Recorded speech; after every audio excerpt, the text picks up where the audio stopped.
Hello and welcome to my weekly Roundup.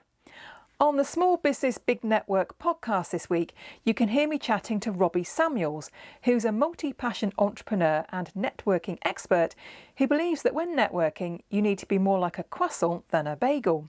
You'll have to have a listen to find out what that means.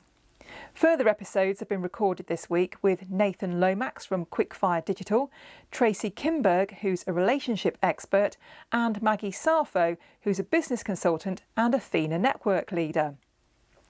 On Tuesday evening, I went to the annual Fizz and Nibbles networking event held by the Business Hive. The location was Grimsby Minster, where a huge model of the Earth, the Gaia installation, is currently on display, which made for a wonderful backdrop. From there, I went on to my monthly meeting of the Equity Union for Performers. It was the last ever meeting of the Humberside Variety branch, as we're being rebranded.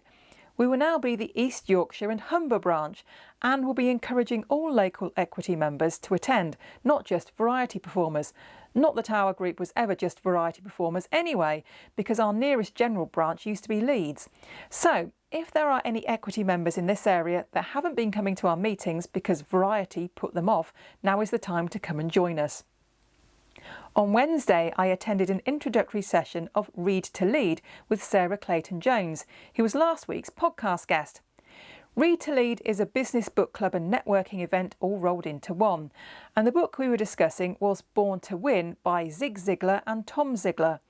Tom was actually a guest speaker at the event and talked about the principles of his book, which were essentially plan to win, prepare to win and expect to win by having a vision and setting goals.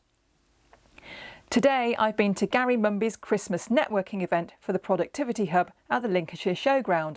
Over 90 businesses were in attendance, and as well as plenty of opportunities for networking, we were also treated to some great presentations by Phil Hutchinson from Lantern, who got us all singing, Elliot Garley, who gave us some great advice on using LinkedIn, and Leslie Burton, who taught us all how to create and use a scorecard to measure performance in our business.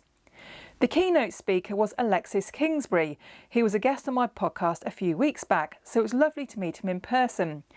He talked about the importance of documenting business processes and delegating low-value tasks, and he had some great examples of how he's helped his clients to do this. I'm unlikely to be rounding up next week, as I shall be travelling back from my son's army passing out parade, so this is probably my last roundup before Christmas. I hope you have a lovely time with family and friends, and I look forward to seeing you for another roundup soon.